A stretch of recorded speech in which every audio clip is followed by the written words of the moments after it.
What's happening, folks? Welcome back to the channel. Celtic are in the playoffs of the Champions League. I've got Callum and Lee with me to go over a chaotic 90 minutes. Lee, if you look at that scoreline and see it's 1-0, that will not tell you the full story of that game, will it? Oh, absolutely incredible. I thought exceptional first half. We ran them ragged. The tempo was great, the movement. I loved Taylor coming in. It really worked tonight, first half. How we went in at 0-0 half time, incredible. Absolutely incredible. But got the done, but wow, what a first half. Unbelievable. It was incredible, Callum. I thought, as Lee says, the intensity was good for the word go. Maybe after the first couple of minutes just to settle down, but I thought we played really well the first half, and obviously we scored. Kyogo gets a hat-trick in the first half. two are ruled out for offside, one's ruled out for a foul, but we were cutting through young boys almost at will in the first half. We just couldn't get one that counted. I think we went into the game a little bit nervous. Everybody felt it, and we started off not too bad. Young boys actually pressed us quite high, I thought, and I was kind of shocked at the push. I watched the video that you done, and that boy was saying that he doesn't really think they'll press, they'll try and hit us on the counter, but the press was really high, and I thought Celtic maybe struggled at times to kind of go, but eventually it clicked, and Celtic just started battering the door. 1-0, and it's 2-0, and it's 5, and it's 7, and you think, right, done. But it's actually 0-0. And then it's like, yeah, it's 0-0, and I'm like, what? It's like so many chances. Like offsides are offsides. That's factual. I can't moan at that. I've not seen the McGregor one back yet. He's tripped him up or cut his toenail. I'm like, mate, come on, like, and it didn't live. Feel like it didn't look like much the live. The game felt like it was a rough and tough. They were quite physical. Yeah. I thought we weren't too. I didn't think we matched them at times. I thought they were quite physical. But then it was like that when we were physical, and then he went against us. And then you get the penalty, and you think, right, come on, you've had every chance, you've had every goal, you've scored every goal. Like, it's now that's your moment. Take it, bury it, and that's it. And I had a feeling I was right behind it, and I just had a feeling that he keeps going the same corner. I don't want to bash him too much, but his best penalty that he's hit was the one at Ross County. His second attempt when he goes to the opposite corner. He needs to maybe mix it up or go a little bit higher. It's comfortable for a keeper down at his side, and it actually was. It wasn't even in the side. It was quite. He kind of scuffed it almost. So it wasn't great. And that was like the curse of Celtic and Europe together. It was like a match made in heaven or hell. It's a game like that where if there is any doubt, just get your boot through it. And placing it's great, and he has done some good penalties, but if he feels a little bit of pressure, just get your boot through it. And he tried a wee step. It looked like he caught his foot a little bit, stuttered, and he got stuttered. Jorginho stuttered, and you're looking at like Barry Robson-esque penalties. Just smash it down the middle, rattle it, put the keeper in the net with the ball, and look, it never went in, and the crowd were like a little bit mixed when it was like some booed, some cheered, like, and then the refs got it like stinking. So it was just an eventful first half. That was 180 minutes. That was 2 games in one half. It felt like it. It did. That was a lot. It did.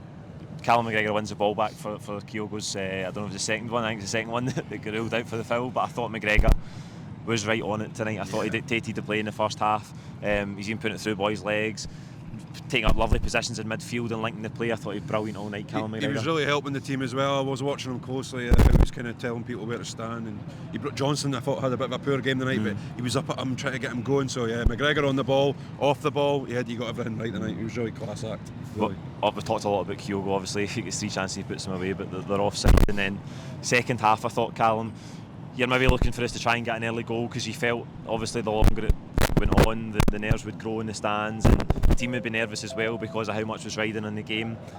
And we've played a lot of football in the last month or two. There's no getting away from that, and I think the team looked a bit out on their feet at times in that second half. It looked a tired performance, but what I will give the team credit for is, even though we weren't great going forward and we actually didn't retain the ball very well, we didn't give them opportunities. And usually when you have, I said it at half time to my wee brother and my mate, I says they'll have a 10-minute spell. We can't just dominate for 90 minutes. It's impossible. We're not a good enough team at this stage to do that to any team. We've got no given right to do it. So you knew that young boys would have that spell, and they did, but they didn't create too much. Schmeichel makes a great save in the 6th just after the hour mark, mate. Brilliant save. Again, Callum McGregor touching on how good was he, and he's really leading by example. When people say that, that's what that means. Kids, that leading by example, that's what it means. Skipping by people, setting players in. Thought Engels and Atati were actually alright first half, but second half I thought they were stuck. They didn't know if they wanted to really go full on the 8 row and go wide, or they didn't know to come in and sit, and it was just too difficult when he was trying to play it on the wings, and it kept coming back.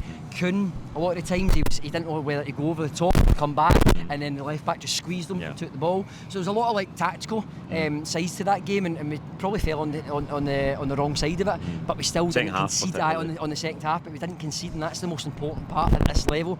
If you can't score, don't concede. You will get a chance again because we're at home. Aye, absolutely, Lee. I thought second half you just had that fear we were getting tired, turned the ball over, we gave away a lot of cheap fouls, and they're a big physical side, they're loading the box up, and you just felt round about the 80-minute mark, you don't want them to get a sucker punch. I just felt there was 3 big moments in the second half was how we stood up, because if you look at some of the games we've had lately, we've had some problems in the second half. At Dundee away, we've seen the press and the aggression, we struggled with it. Tonight we stood up. The Schmeichel save, as you said, was massive. It was actually a double save, and then he had one right at the end, and I mean, it's a bit of a... I thought he'd scored it, but then I've seen the replay now and it hit off the boy's knee, but I think we deserved that bit a lot, because we dominated the game pretty much, and the chances that they did have, you were saying, they were just scrappy little things into the box. Yeah, we deserved it in the end. I think we did deserve a bit of luck, Callum, because I think the players deserve credit at the end of this run of games where they've put so much into tonight. And Lee's right, we did dominate the game, we deserved to win it, we deserved that bit of luck at the end. And Hatate, I thought, bar a 15-minute spell in the second half, I thought he was good tonight. We work it out, I think it's Schmeichel, maybe Trusty, Vai's first touch into Hatate, and he wraps his left foot round it. It's a lovely ball, because at that time in the game, again, you don't want to get caught in the break. But again, it's that thing that we sometimes curse him for, trying to play that risky pass all the time, but he plays it into the channel. For Ida, it's a brilliant ball. I look, and a lot of people were on Hatate's back, like get him off, like get maybe McGowan on, or people were really going for him in that way, because he did have a really bad spell. But what he was really good at, and I talked about it earlier on, was that he was caught in, do I want to go to the byline or do I come in a little bit? And he was stuck in between for a 15-20 minute period, but he decided, I'm going to hog the byline, and the midfielder for Young Boys didn't want to go out there, because then it allowed McGregor to then run through. That's what happened in the first half. They were aware of that, but Hatate does really well. He sees that Valley needs an out ball, because Valley's getting pressed, so he knows that he can only, and then the pass is just, he's dead and his feet are brilliant, like the weight on it is terrific. And then get to Adam, he does, everyone's like, £9 million, like that's a lot of money, like he's just paid that back and won, like genuinely he probably has, like I think that now we've got through, it's like an extra £6.5 million. So it's nearly that paid back in one goal, and I know it's not his goal, but he does everything to make it his goal. For me it's his goal. He doesn't make that run. Like, the run's brilliant, stays on side, because we had so many offside, so give him credit for that. Stays on side, he's calm, I think he pegs the keeper, and then it kind of like bobbles off like his rear end, and then it bounces and then it hits the I think the fullback running in, captain, and it goes in, and it's beautiful. Like sometimes football is beautiful, and it's like the moments you don't need a screamer. Just get in. They go and the place erupted, and it felt really good, because we did deserve that. We did, like, and at times I'm harsh on the team, I know I am, and like times I'm like, well, we don't deserve it. 80th minute, like don't deserve it. We can't beat Young Boys. We don't deserve to go through. But they still fight. They hear that in the crowd. The crowd's getting on, and that's a good point Lee makes, is that the crowd stuck with them actually in the 80th minute. It really got up, and it was like Young Boys were playing it, like throw-ins, taking the ball in their arm, walking halfway up the pitch, and it's like people, and you can see the players getting frustrated, and eventually they stuck with it. Didn't they panic? Cam, Hatate's ball was just brilliant in the goal. Brilliant. So you're just talking about Young Boys. What about the keeper's foul throw? That's one of the most embarrassing things I've ever seen in a football pitch, man. What was that guy doing? There was a lot of foul throws, I thought, and even we had a couple where I was like, I've never seen so many, but we got away, but that one was awful. It was so bad. It was unbelievable. Lee, we get a bit of luck, and in a game like this, it's basically a cup final for us. We need to win it. We've secured qualification. Man City get beat at PSG. They're on 8 points, we're on 12. We can't be caught. We just had to find a way to win, and we did. Again, like you say, cup final, they had that mentality. It felt like that from the start. I think the second half a little bit changed, that they went with a bit man-to-man for about 10 minutes, and I think that's where Engels, like you said at the start, he was trying to get that killer pass away, and we got caught a little bit.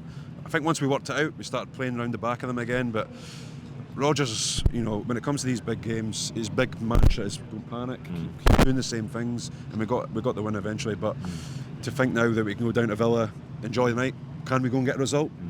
Maybe see where it takes us now. Aye, I mean we're sitting pretty there in that top 24, Callum. I mean, in terms of an achievement, we know it's the first year of the new format, but it's a huge step forward for us. It's just getting to this stage is the progress that we were looking for. Of course it is, and I'll put my hands up and say that I didn't think at the start Celtic would be, 12 teams, 36 teams in the league. I didn't think Celtic would be better than 12 other teams. I didn't, maybe it's wrong of me, but I didn't think we could be better than 12. The European record tells us that. We've not been great, especially at this place. We've been poor over the years. But this campaign now is 4 home games we've not lost.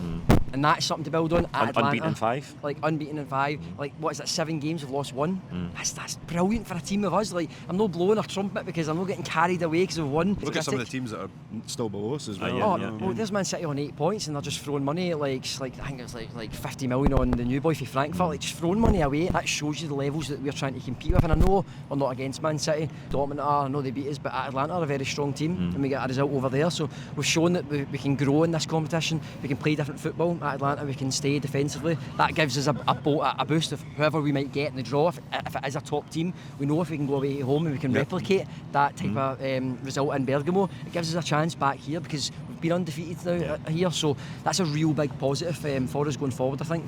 Yeah, absolutely, Lee. I think collectively tonight, everybody deserves credit. I think that the team, their mentality, the way they started the game, and I think in the second half finding something in them to get the victory, it was absolutely brilliant. If we're talking about man of the match, who would it be for you? I like the defence tonight, but I have to say Callum McGregor was outstanding and he led the team and everything he did was class, and I just have to say Callum McGregor tonight. It's McGregor for me, Callum. I thought he was brilliant. Home run. It's so easy because it's people just say like if he's off it, and I've heard like just on people on Twitter and stuff like that, oh he's not been great, like we can actually bench McGregor. Like when it's big games like this, he does step up, and it's definitely Callum McGregor. Brilliant performance, led by example. Full house for the captain. That's it for Full Time Reaction. Enjoy your night. I'll see you tomorrow on the next video. Thanks for watching.